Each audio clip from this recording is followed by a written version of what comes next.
तो forfeiture of shares के theory concept discuss करने के बाद अब हम लोग चलते हैं री इशू ऑफ शेयर्स के थ्योरी को डिस्कस करेंगे। Okay,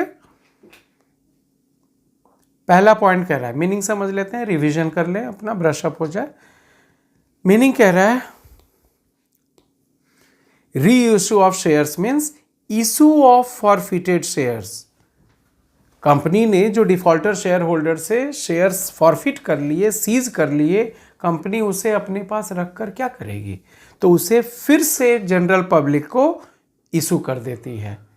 okay, so first meaning, issue of forfeited shares back to the public by the company is called reissue of shares. Second point, reissue को हम लोग simple word में क्या समझ सकते हैं, रीसेल, दोबारा बेच रही है कंपनी अपने फॉरफिटेड शेयर्स को। Third point, reissue of shares के तीन ऑप्शन हैं। कंपनी चाहे तो एट पार पे बेच सकती है, means no profit no loss, at premium पे बेच सकती है, जो उसकी फेस वैल्यू है, पेड अप वैल्यू, उससे ज़्यादा अमाउंट कंपनी ले आपसे, उसे कहते हैं री issue of shares eight premium. और तीसरा ऑप्शन है कंपनी में री issue it shares at discount also. यहाँ पे डिस्काउंट का मतलब लॉस पे भी री इशू कर सकती है। हम लोग देखेंगे, तीनों पे क्वेश्चंस देखेंगे और क्लियर करेंगे अपने कंसेप्ट को। So these 3 points are very clear to us.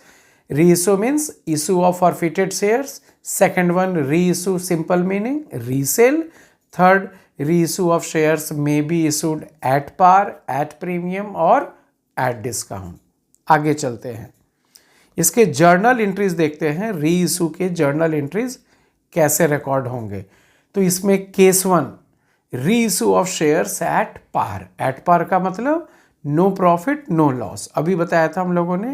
At par पे री इशू का मतलब no profit no loss, no profit no loss.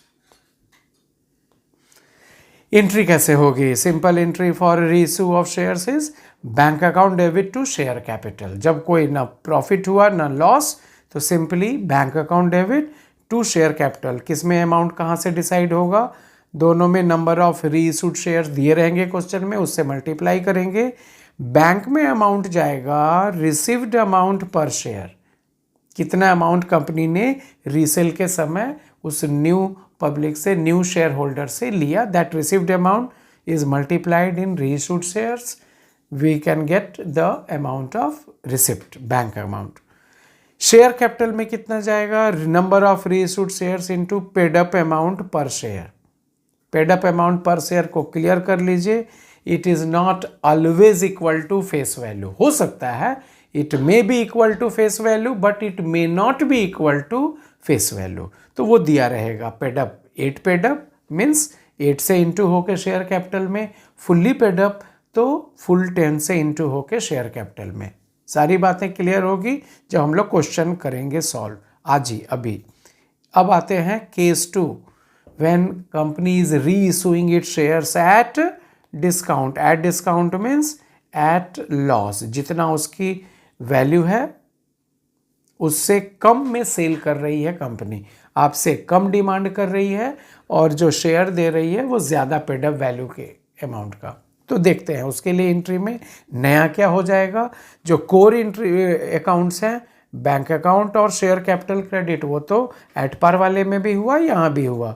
Amount will be decided in the same fashion, in bank account received amount per share से into, और share capital में हर बार की तरह paid up value पर। तो अंतर क्या हुआ, एट डिस्काउंट वाले में मतलब कंपनी लॉस में सफ़र कर रही है री इशू के समय, तो जो लॉस अमाउंट पर शेयर है यही डिस्काउंट अमाउंट पर शेयर ना, लॉस अमाउंट पर शेयर हुआ। So loss amount per share is debited in share forfeiture account, ये नया होगा। इंक्लूजन ऑफ शेयर फॉरफीचर कब, जब कंपनी अपने शेयर्स को री इशू कर रही है लॉस पे। This is second case. तीसरे केस पे चले, company is reissuing it shares at premium. Company is reissuing it shares at premium, ठीक है ना। देखते हैं, तो री issue of shares at premium में कंपनी को पेड अप वैल्यू से ज़्यादा अमाउंट रिसीव हो रहा है। Company is reselling it shares at a price more than paid up value. तो क्या है, इसके जो कोर अकाउंट्स हैं bank account to share capital वो होगा ही होगा। And this time some extra amount is taken by the company on reissue, तो वो एक्स्ट्रा अमाउंट क्या कहलाता है, प्रीमियम अमाउंट पर शेयर। और प्रीमियम अमाउंट पर शेयर से जब नंबर ऑफ रीइशूड शेयर्स में इंटू करेंगे तो हमें मालूम चलेगा कि कंपनी ने प्रीमियम के नाम पे कितना अमाउंट कलेक्ट किया। तो when shares are reissued at premium, जब प्रीमियम पे रीइशू होगा तो सिक्योरिटीज प्रीमियम क्रेडिट होगा, और जब लॉस पे रीइशू होगा तो share for future account debit होगा।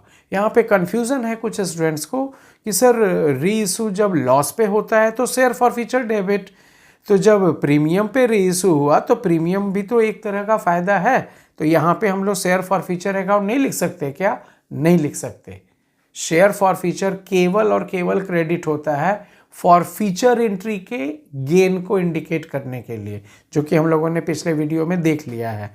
रीइशू के समय में यदि प्रीमियम हुआ और प्रीमियम में कंपनी को फ़ायदा होगी होगी, लेकिन उस फायदे को आप शेयर फॉर फ्यूचर अकाउंट में नहीं लिखेंगे।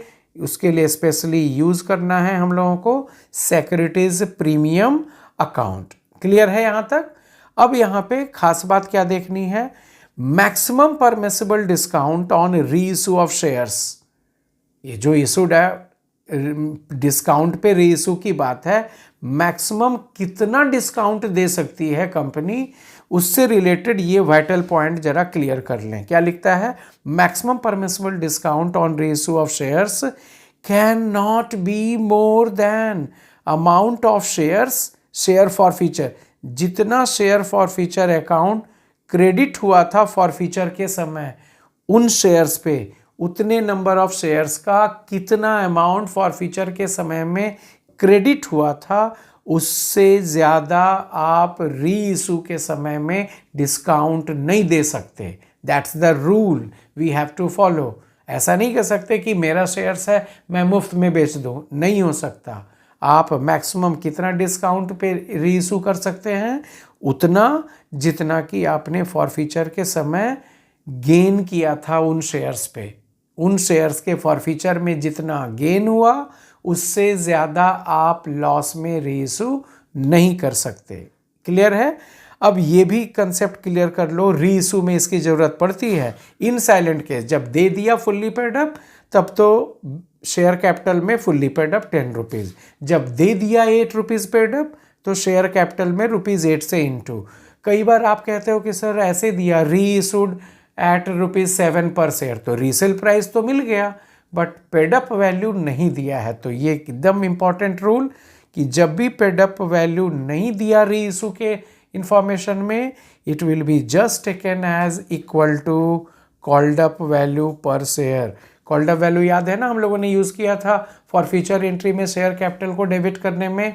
जितने ब्रेकअप से कॉल्ड अप वैल्यू के लिए हम लोगों ने वहाँ पे यूज़ किया है फिगर, वही सेम आपको यहाँ पे पेड अप वैल्यू के जगह पे यूज़ करने हैं। That's very important. आएगा क्वेश्चन में, हम लोग इसको वहाँ पे क्लियर कट और फिनिशिंग लेंगे।